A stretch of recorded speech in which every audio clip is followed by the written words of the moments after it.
Assalamualaikum warahmatullahi wabarakatuh. Halo semuanya, terima kasih sudah klik video ini. Selamat datang di channel Kitab Hitam, channel yang menceritakan cerita-cerita horor dan misteri yang meskipun kedengaran di luar nalar, tetapi nyata dan ada di sekitar kita. Saya Baskara, host yang akan menceritakan kisah-kisah yang sudah saya kumpulkan di dalam Kitab Hitam. Oh ya, sebelum itu saya juga meminta support kalian semua untuk dapat klik like dan subscribe agar channel ini bisa berkembang menjadi lebih baik lagi ke depannya.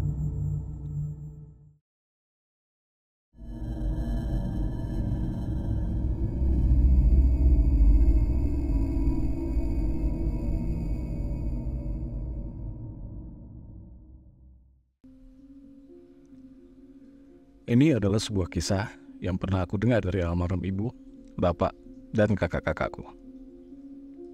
Ibuku dulu bercerita mengenai kejadian ini ketika dia menyuruh kakak untuk menjaga istrinya yang sedang hamil agar tidak mengalami hal yang serupa. Aku akan menggunakan sudut pandang keluargaku agar kalian bisa merasakan apa yang sebenarnya terjadi di sana. Dan pada waktu itu, aku akan menceritakan sudut pandang kami sebagai tetangga depan yang mengetahui persis dari awal sampai akhir cerita ini. Pada tahun 1990, di daerah selatan Jawa Barat, ibuku dan Bu Sri hamil dalam waktu yang berdekatan. Bu Sri adalah tetangga depan rumahku. Rumah kami terpisah oleh sebuah jalan dan sebuah halaman kecil dengan sebuah pohon mangga besar di depan rumahnya. Kalau tidak salah, jarak kehamilan ibu dan Bu Sri hanya berbeda 1 bulan pada saat itu. Ibu mengandung anak keempatnya, yaitu aku, sedangkan bagi Bu Sri itu adalah kehamilan pertamanya. Oleh karena itu, Bu Sri sering main ke rumahku untuk bertanya bagaimana cara mengurus anak dan mempersiapkan kelahiran kepada ibuku yang lebih berpengalaman. Tentu saja, ibu menyambut Bu Sri layaknya saudara kandung, sehingga mereka berdua sangatlah dekat. Bu Sri bukan warga asli dari sekitar sini. Dia adalah seorang perantau yang dinikahi oleh suaminya yang merupakan kenek mobil angkutan punyaan bapakku. Oleh karena itu, Bu Sri tidak mempunyai saudara lain di kampungku ini. Makanya, keluarga aku sudah dianggap seperti saudara sendiri olehnya pada saat itu. Kehamilan ibuku dan Bu Sri berlangsung baik-baik saja. Hingga suatu hari ketika kandungan ibu dan Bu Sri sudah melewati 6 bulan, kami dikejutkan oleh rentetan kejadian yang aneh dan di luar nalar. Ini merupakan awal dari teror yang menimpa Ibu Sri dengan segala kengeriannya. Malam itu kami yang sedang tertidur pulas, tiba-tiba mendengar suara langkah kaki dari luar. Hal itu sontak membuat kakak tertuaku terbangun. Dia mendengar seseorang berjalan melewati gang yang ada di antara rumahku dan rumah Bu Sri, sambil memukul tembok-tembok rumah dengan benda yang dia bawa. Awalnya kakakku cuek dan menganggap bahwa itu adalah perbuatan orang iseng yang sedang lewat di depan rumah. Tapi ternyata hal itu terjadi selama beberapa hari ke depan dan kemudian pada suatu hari menghilang begitu saja, tanpa ada jejak apapun. Namun 2 hari kemudian, sesuatu yang aneh kembali terjadi. Suara dari orang yang memukul tembok berganti dengan suara beberapa pasang kaki yang melangkah di atap rumah. Mereka terdengar seperti hendak berusaha masuk ke dalam rumahku. Semua suara gaduh tersebut didengar oleh kakak-kakakku, sehingga mereka semua terbangun dari tidurnya. Kakak pertamaku yang menyadari kalau ada sesuatu yang tidak beres, akhirnya memutuskan untuk keluar. Ketika berada di luar, dari kejauhan dia seperti melihat seseorang yang berdiri di belakang pohon mangga di antara rumahku dan rumah Bu Sri. Orang itu nampak seperti sedang membakar sesuatu di sana. Kakak hanya memperhatikan orang itu dari pintu rumah. Dia yang waktu itu masih duduk bangku SMA, tidak cukup memiliki keberanian untuk mendekat, apalagi meneriaki orang tersebut. Namun sepertinya hal itu disadari oleh orang tersebut, karena tiba-tiba dia menghilang begitu saja dalam sekejap mata. Setelah itu suasana di sekitar rumah langsung menjadi tidak enak. kakakku tiba-tiba merinding. Bahkan, ia mencium bau wangian dari arah pohon mangga. Dia akhirnya lari dan masuk ke dalam rumah sambil mengunci pintu karena ketakutan. Hingga pagi pun tiba. Kakak yang melihat kejadian aneh semalam tersebut langsung memberitahu ibuku. Namun ibu hanya menjawab, Jelma eta tuh sampai asup ka jero imah kan? Bareng-bareng anu leungit kan? Kakakku hanya menggelengkan kepalanya. Dan ibu hanya mengangguk sambil mengusap kepala kakakku. Lalu ibu menyuruh kakakku untuk siap-siap berangkat sekolah bersama adiknya yang masih duduk di bangku SMP. Pagi itu Bu Sri yang biasa datang dan ikut berjemur di depan rumah, hari ini tidak kelihatan sama sekali. Ibu merasa khawatir mengingat ada laporan dari kakakku atas kejadian semalam. Maka ibu berinisiatif datang ke rumahnya bersama kakakku yang nomor 3 untuk mencari tahu apakah Bu Sri baik-baik saja pada hari itu. Bu Sri. Ibuku mengetuk pintu rumah Bu Sri. Tapi setelah beberapa kali ketukan, tidak ada tanggapan sama sekali. Bahkan pintunya masih tertutup rapat.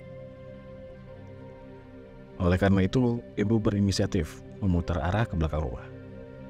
Pintu belakang yang menuju dapur Ibu Sri memang jarang terkunci. Agar ketika suaminya pulang, dia bisa langsung masuk ke dalam rumah tanpa harus menggedor pintu depan. Ibu yang sudah dekat dengan Bu Sri langsung masuk saja, melewati pintu belakang, ditemani dengan kakakku yang nomor 3. Dengan tergesa-gesa dia masuk ke ruangan tengah mencari keberadaan Ibu Sri. Dan betapa terkejutnya dia ketika mendapati Ibu Sri tak sadarkan diri di bawah kursi kayu ruang tamu dengan wajahnya sedikit pucat dan berkeringat. Ibuku langsung berteriak panik ke arah kakak-kakakku yang pada saat itu hendak berangkat sekolah. Ibuku meminta bantuan untuk membangunkan Ibu Sri. Tak lama kemudian, Bu Sri pun tersadar dan duduk di kursi sambil memegang teh hangat buatan ibuku. Bu, semalam saya mendengar suara gaduh di atap. Seperti ada kucing yang sedang berantem. Terus, tak lama seperti ada suara orang yang melempar pasir ke atas rumah. Kata Bu Sri dengan suara yang bergetar. Mendengar itu, saya langsung bangun dari tempat tidur dan berniat mengusirnya pakai air.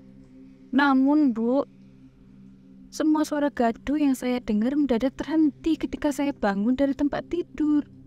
Semuanya mendadak hening, seperti tidak terjadi apa-apa.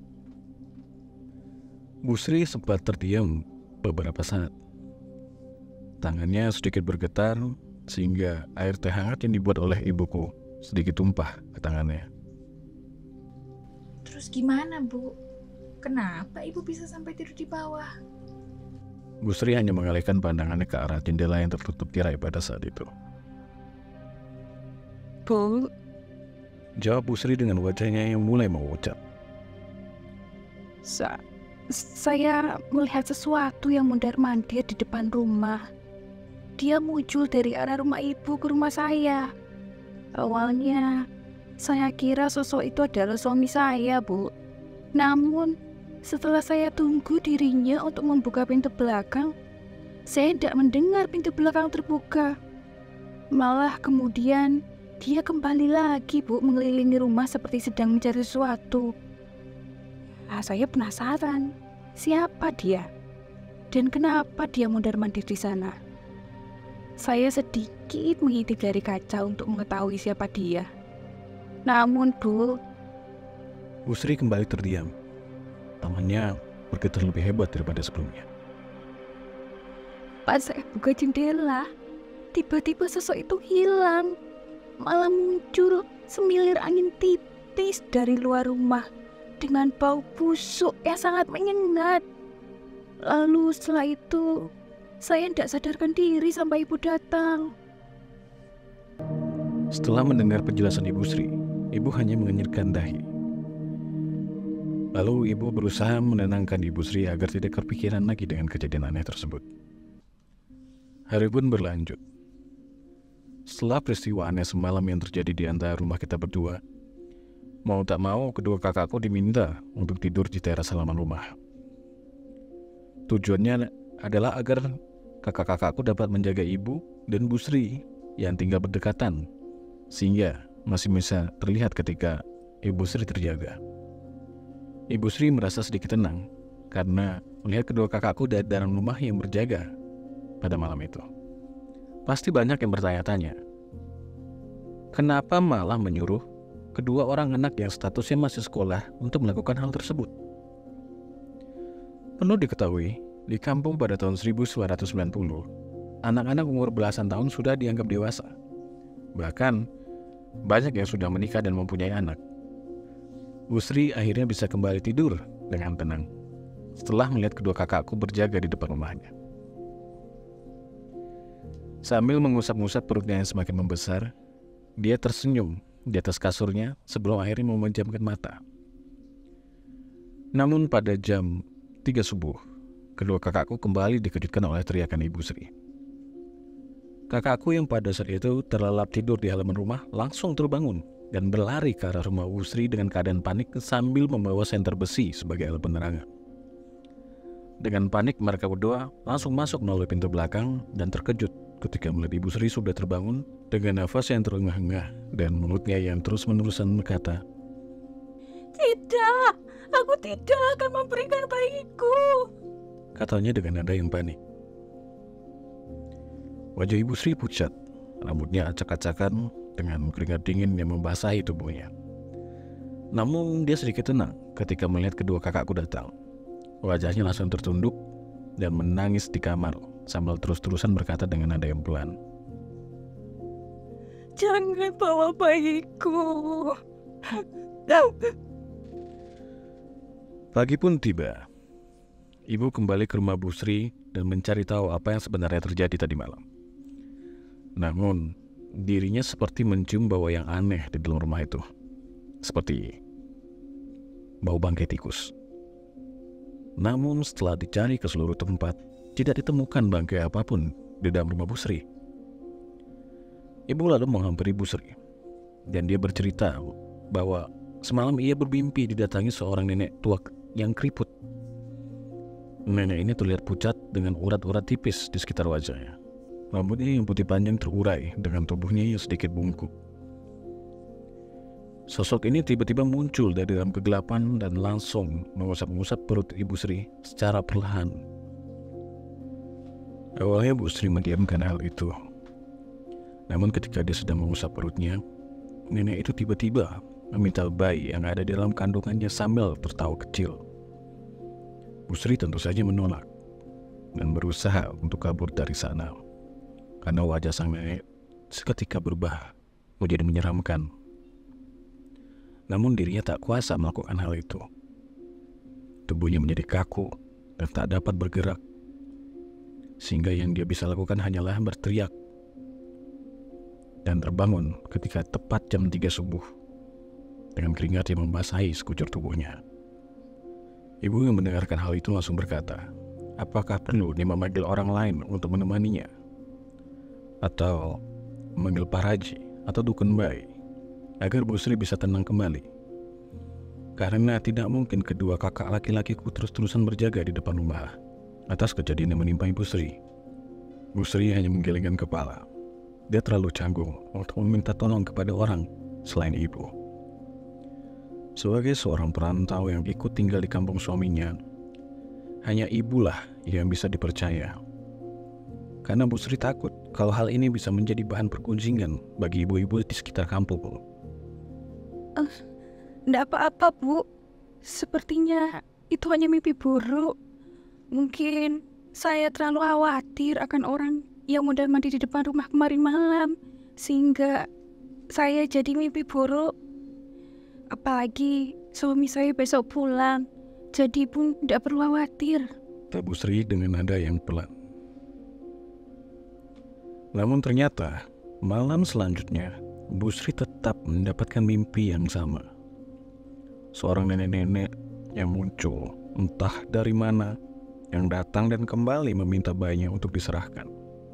Bahkan kali ini dia sedikit memaksa dan sedikit meremas perutnya, sehingga Bu Sri merasa kesakitan dalam mimpinya. Mimpinya benar-benar menyiksa. Tubuhnya tidak bisa berlari dan dia hanya bisa merasakan rasa sakit dari perutnya yang semakin besar. Dia hanya bisa menangis di dalam mimpinya, karena dia tidak mau menyerahkan anaknya kepada nenek yang menyeramkan itu. Bu Sri lalu kembali terbangun, tepat di jam 3 subuh. Namun dia merasakan hal yang berbeda. Rasa sakit yang dia terima di dalam mimpi, kini bisa dia rasakan di tempat tidur. Seperti ada bekas remasan tangan yang menarik sesuatu di dalam perutnya dengan sangat keras. Bahkan, dia mencium bau busuk yang sangat menyengat dari ruang tengah. Saking baunya, dia langsung menutup hidungnya dengan salah satu tangannya dan mencari sumber bau tersebut. Betapa terkejutnya dia ketika melihat ke arah tirai pembatas kamar dan ruang tengah. Dia melihat sebuah bayangan nenek-nenek yang ditemui dalam mimpinya. Siluet tubuhnya yang bungkuk menatapnya dari balik tirai sambil tertawa kecil. Bu Sri benar-benar kaget. Lampu 5 watt yang menerangi ruangan tengah membuat bayangan itu terlihat dengan sangat jelas. Bu Sri hanya bisa menatap bayangan itu tanpa bisa melakukan apapun. Mulutnya seperti terkunci ketika dia ingin meminta tolong. Apalagi nenek itu seperti sedang melakukan sesuatu. Dia mengangkat tangannya secara perlahan dan rasa sakit yang Ibu Sri rasakan semakin menjadi-jadi. Pada saat itu, Bu Sri hanya bisa menjerit menahan sakit. Nenek itu tertawa semakin kencang. Dia terlihat semakin senang. Bahkan kepalanya mulai dimiringkan ke kiri, sambil salah satu tangannya mulai mencoba membuka tirai itu secara perlahan-lahan. Namun, nenek itu tiba-tiba menghilang. Tepat ketika seekor ayam yang ada di sekitar rumah berkokok dan menggema di seluruh penjuru kampung. Rasa sakit yang dirasakan oleh Bu Sri seketika menghilang. Setelah itu, Bu Sri baru berani keluar kamar setelah pagi menjelang. Pada hari itu, Mang Darman yang merupakan suami dari Bu Sri akhirnya pulang. Ini cukup membuat Bu Sri merasa lega, karena dia kini ada yang menemani di rumah. Bu Sri lalu menceritakan apa yang sudah dia alami dan meminta Mang Darman menemaninya selama 3 hari lebih lama sebelum ia kembali bekerja bersama Bapak. Mang Darman dan Bapak seringkali mengobrol di teras rumah Mang Darman sampai larut malam ketika mereka pulang.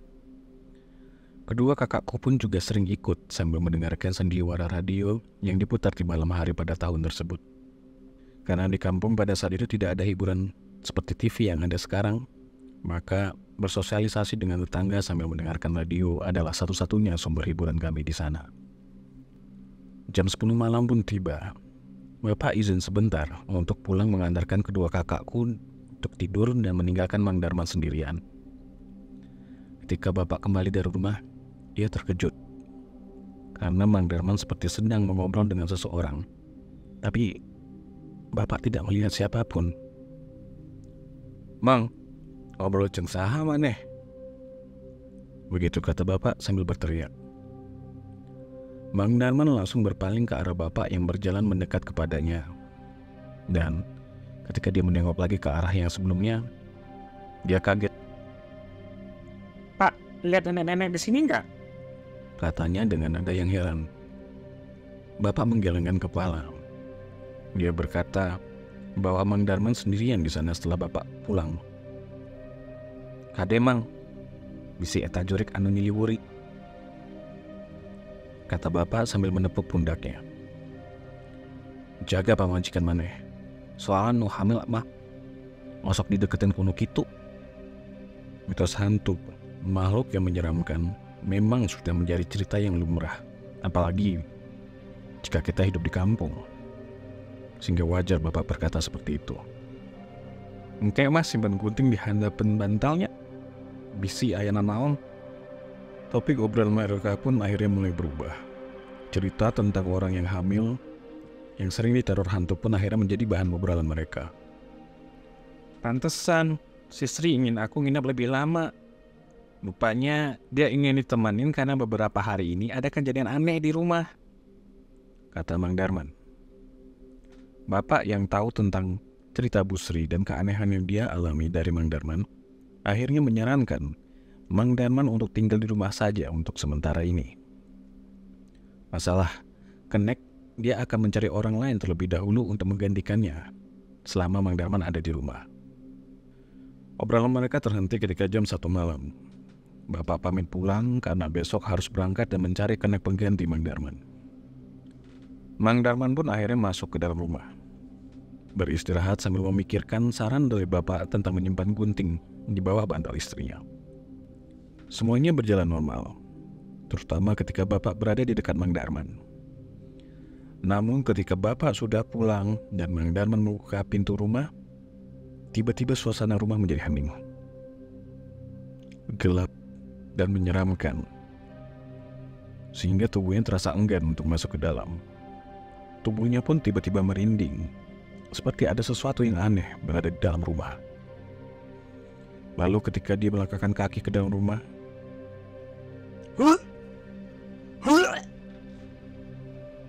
bau busuk yang menyengat langsung tercium oleh hidungnya, membuatnya ingin muntah saat itu juga. Bau yang busuk, benar-benar busuk, seperti bau bangkai hewan yang mati, bau kotoran manusia, juga bau sampah yang tercampur menjadi satu di dalam rumahnya. Perutnya benar-benar terasa mual, kepalanya langsung pusing, dan dia juga merasakan tubuhnya terasa berat untuk melangkah. Sepertinya apa yang diobrolkan bapak tadi kini terjadi dengan keluarganya, tentang para makhluk yang suka mengganggu orang yang sedang hamil. Apalagi istrinya tinggal sendirian di rumah ketika dirinya berangkat bekerja bersama bapak. Namun bukannya takut, Mang Darman malah memberanikan diri untuk masuk. Meskipun bau busuk itu semakin terasa menusuk hidung, dia tetap berjalan ke arah kamar untuk menemui istri yang sedang tertidur. 1 langkah, 2 langkah, 3 langkah. Dia melangkahkan kaki secara perlahan. Matanya melirik ke sekitar area rumah yang suasana tiba-tiba berubah dengan cepat.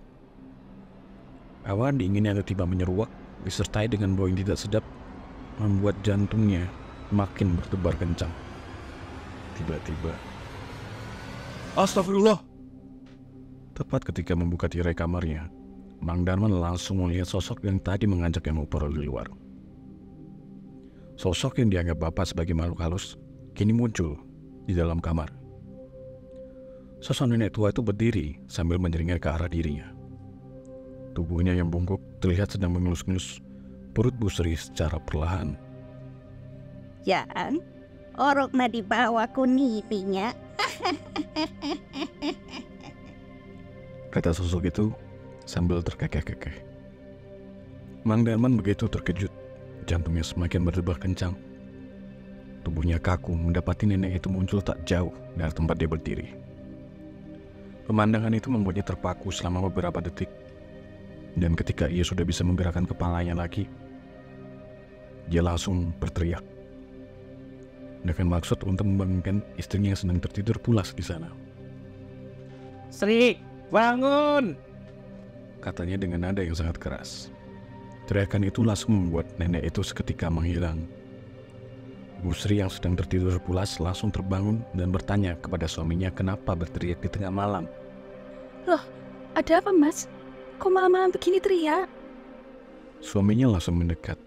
Dia langsung memeluknya tanpa memberitahu apa yang telah dialaminya barusan. Rupanya, kejadian itu tidak muncul pada malam itu saja. Selama Mang Darman menemani istrinya di rumah, ada saja kejadian aneh yang kini menimpa dirinya dan Bu Sri. Awalnya, Mang Darman ingin meminta bantuan bapak, karena tidak mungkin dia meminta ibu yang hamil untuk membantunya. Namun, karena bapak sudah berangkat bekerja, Mang Darman tidak bisa meminta tolong kepada siapapun sekarang. Ia tidak mungkin juga meminta bantuan kakakku yang masih sekolah untuk menemaninya di rumah. Aku masih ingat bagaimana kakakku bercerita tentang Mang Darman yang kurang tidur di setiap paginya. Kakakku juga bercerita tentang Mang Darman yang tiba-tiba membuang bahan makanan yang membusuk. Padahal Bu Sri dan Ibu selalu berbelanja di tukang sayur yang suka melintas di depan rumah. Terkadang kakak juga mendengar suara-suara gaduh dari dalam rumah Bu Sri. Seperti banyak benda-benda yang dilempar ke sana kemari. Bersamaan dengan suara tertawa nenek-nenek yang kerap terdengar dari dalam rumah Bu Sri. Teror itu terus berlanjut selama beberapa malam. Bahkan semakin hari semakin parah. Terlihat banyaknya burung Korea atau burung serak Jawa yang suaranya menyeramkan hinggap di atas rumahnya setiap hari. Lalu, ketika malam tiba, lampu yang menerangi depan rumah Bu Sri sering padam dan menyala kembali dengan sendirinya. Bahkan Bu Sri yang awalnya merasa senang dan bersemangat karena semakin hari perutnya semakin membesar, kini semakin hari terlihat semakin lemas. Wajahnya semakin pucat. Bahkan tidak jarang dia mengeluh kesakitan. Perutnya yang sedang hamil besar pun terlihat sedikit aneh. Tidak seperti ibu yang pada saat itu mengandungku. Perutnya sedikit menggelambir ke bawah. Lebih terlihat seperti perut yang penuh lemak daripada perut seorang ibu yang sedang hamil besar. Dia juga berkata bahwa meskipun perutnya membesar, dia tidak lagi merasakan adanya bayi yang bergerak di dalam, seperti ibu-ibu hamil pada umumnya. Kakakku juga bercerita, sempat beberapa kali ibu memberikan saran untuk ke puskesmas membangkai mobil bapak. Karena kebetulan ada hari di mana bapak pulang ke rumah dan libur kerja selama 3 hari. Namun, tetap Bu Sri dan Mang Darman menolak. Karena lagi-lagi biaya yang jadi permasalahannya. Apalagi jarak dari rumah ke puskesmas lumayan jauh. Sehingga harus ditempuh oleh mobil selama 1 jam perjalanan. Itu pun dengan kondisi jalan yang rusak dan berbatu. Hal ini juga membuat Mang Darman takut jikalau hal itu akan berpengaruh pada kondisi bayi yang ada dalam kandungan istrinya. Hingga pada suatu hari Selasa, 1 hari setelah bapak pulang, ada kejadian yang terjadi tanpa sengaja. Ketika kakak pertama dan kedua beserta teman-temannya sedang bermain bentengan di depan rumah Bu Sri, mereka secara tidak sengaja menemukan sebuah benda aneh di bawah pohon mangga. Sebuah pocongan kecil yang sudah lusuh dengan beberapa percikan darah yang sudah hangus dan mengering tertanam di dekat pohon mangga. Letaknya persis di bawah pohon mangga, di mana kakakku pertama kali melihat sosok misterius yang tiba-tiba menghilang pada malam hari itu. Kakakku sempat bercerita kepadaku kalau pocong kecil itu tercium sangat harum, seperti sudah dikasih parfum khusus. Kakakku bahkan membuka tali pocong tersebut dan di dalamnya terlihat ada secari kertas bertulisan kuno, kembang 7 rupa, dan 2 buah tali pusar bayi yang sudah mengering.